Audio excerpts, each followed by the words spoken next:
Now to our lead story tonight. It's the second day of emergency in Sri Lanka and the city of Kandy continues to remain on the edge. Colombo imposed an emergency for 10 days after Buddhist mobs attacked Muslims in the country's holiest and second largest city of Kandy.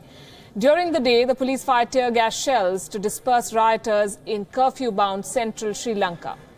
7 people were arrested for breaking the curfew in Kandy, where the unrest began on Sunday. The death of a 27-year-old Sinhalese Buddhist man incensed the locals. He was reportedly assaulted by 4 Muslim men. His van had collided with their taxi. The argument became violent, leading to his death. In response, angry mobs targeted properties of the Muslim community in Kandy. The Sri Lankan president has condemned the violence. එම ප්‍රචණ්ඩකාරී ක්‍රියා සිදු කළ සිදුවීම් පිළිබඳව මා සම්පූර්ණයෙන් ඒ සිදුවීම් හෙලා දකිනවා. ඒ හෙලා දකිනවා වගේම මෙවැනි සිදුවීම් වලට මුල් වූ කුමන හෝ පාර්ශවයක පුද්ගලයන් සංවිධාන කණ්ඩායම් ඒ සියල්ලටම විරුද්ධව දැඩි ලෙස නීතිමය වශයෙන් ක්‍රියා කළ යුතු බව මා පොලිසියට උපදෙස් දී තිබෙනවා. Officials fear the violence will spread. Security has been stepped up across Sri Lanka. Schools have been suspended in Kandy. There is a strict curfew in the most volatile parts of the city. Social media websites and messaging services like WhatsApp have been blocked for 3 days. Authorities say hate messages against the Muslim community were spotted on these platforms, inflaming passions further. While the violence is new, the tension isn't. There are deep divisions between the Sinhalese and the Muslim communities in Sri Lanka. After the end of the civil war in 2009, the religious divide has widened. The Sinhalese community is overwhelmingly Buddhist, and they accuse the Muslims of forceful conversions and destruction of sacred Buddhist sites. The Muslim community makes up less than 10% of Sri Lanka's overall population. There are concerns that Buddhist radicalism is on the rise in that country. The Bodhu Sena, for one, a militant Buddhist monk organization, is accused of adding fuel to the fire. In 2014, a wave of deadly communal violence against the Muslims broke out in the southwestern town of Alutgama. This was after the Bodhu Sena held a rally. The violence led to the death of 3 Muslims. This time, it looks much worse. But then again, Sri Lanka has witnessed a lot more. It saw one of the bloodiest civil wars in the world between the ethnic Sinhalese majority and the largest Tamil minority. The war lasted nearly 30 years. More than 120,000 people were killed. It ended in 2009 with the resounding defeat of the terrorist group Liberation Tigers of Tamil Eelam, or the LTTE. Remember, it was the LTTE that killed India's Prime Minister Rajiv Gandhi. Since then, there's been relative peace and rapid development of the war-savaged north and east of Sri Lanka. But now, a fresh round of violence has burst that bubble of the relative wellness that Sri Lanka had begun to settle into during the previous 8 years. And this time, it's not the Tamils and Sinhalese wreaking violence upon each other. The victims are Muslims. Amongst the scenes of unrest, it is natural that the government and the opposition blame each other. Sources in the government of Sri Lanka blame the opposition faction led by former President Mahinda Rajapaksa, who since his new party's victory in recent provincial elections is on the comeback trail. But the current coalition government has been torn by infighting and by long-standing tension between President Maithripala Sirisena and Prime Minister Ranil Wickremesinghe. Colombo is under huge pressure to come good on promises, to tackle unemployment, staggering external debt, and to come clean on what has come to be known as the bond scam involving the Central Bank of Sri Lanka. The government also assured the country's largest Tamil minority that this would be the government to finally deliver on the promise of the greatest autonomy for the Tamil majority north and east. The leader of the opposition of the Tamil National Alliance, Mr. R. Sampathan, said, and I'm quoting, "People seem to have the confidence that they can engage in such acts and that the arm of the law would not reach them." Another leader has accused the Sri Lankan government of lacking a spine.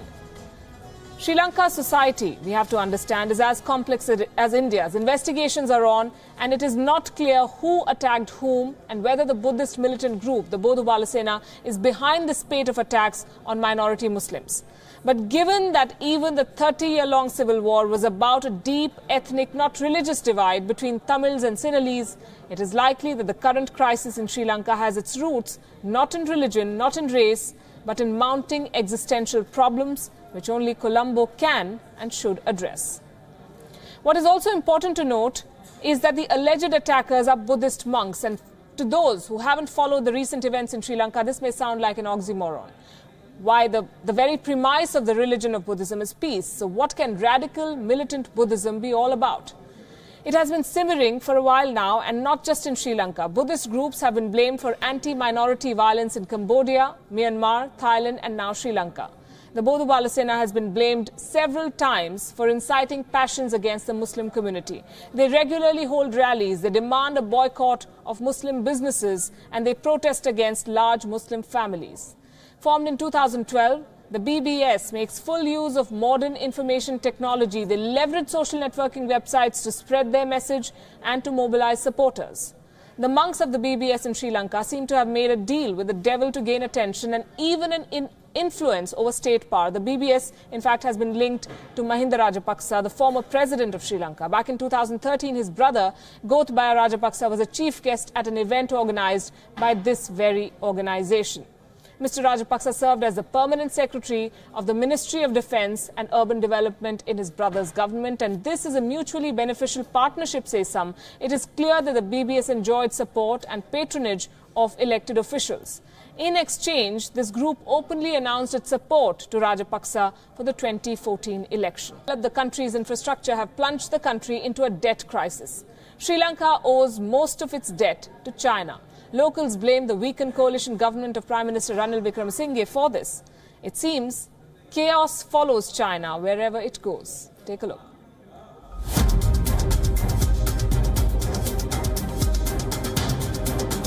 All roads leading up to Asian ports are normally bustling with activity.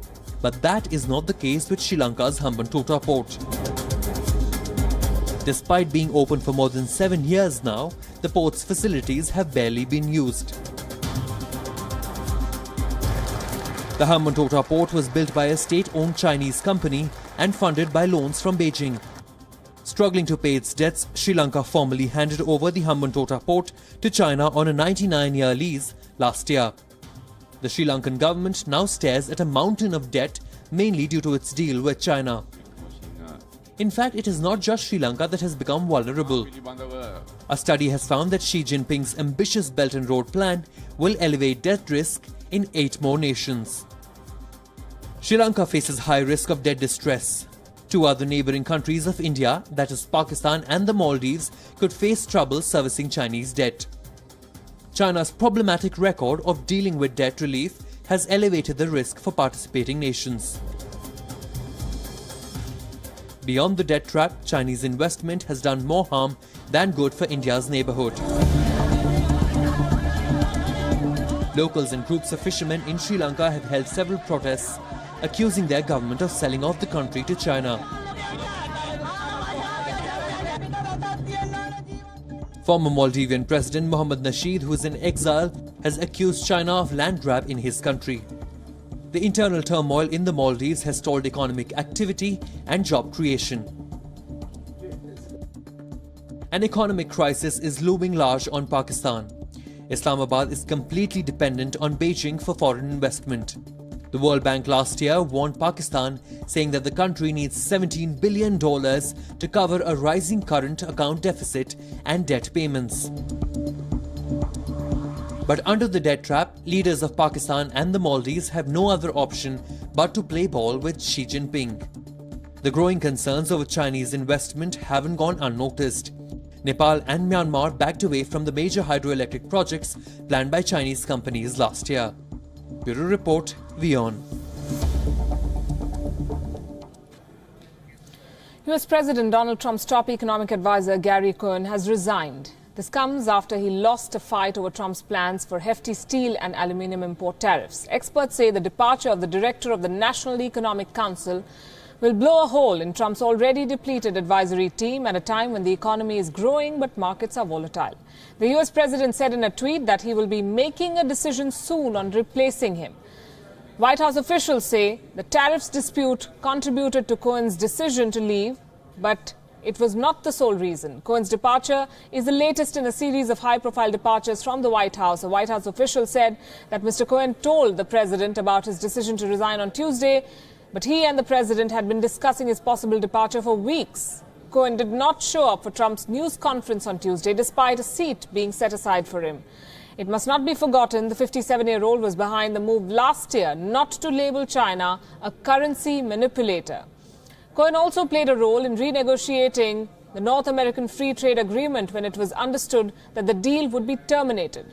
Cohn was also a driver of the tax overhaul enacted in December last year, which proved to be a major legislative achievement of the Trump administration. His resignation then was immediately felt at the Wall Street.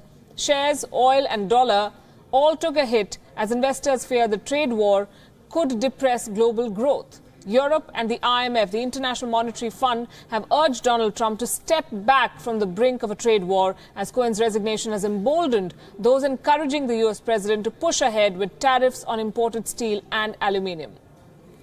Remember, Trump plans to impose a duty of 25% on steel and 10% on aluminium to counter cheap imports, especially from China. The US president has argued that cheap imports undermine American industry and jobs, but the cost can be huge and can be felt by very many people in sectors if this goes on. And Mr. Cohen, as we said, has joined the prestigious list of ex-White House officials. Over 12 have either been sacked or quit office since Trump's inauguration in January last year.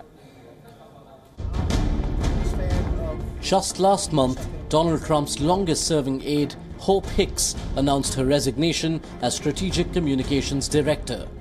The announcement came a day after she was questioned by the House Intelligence Committee.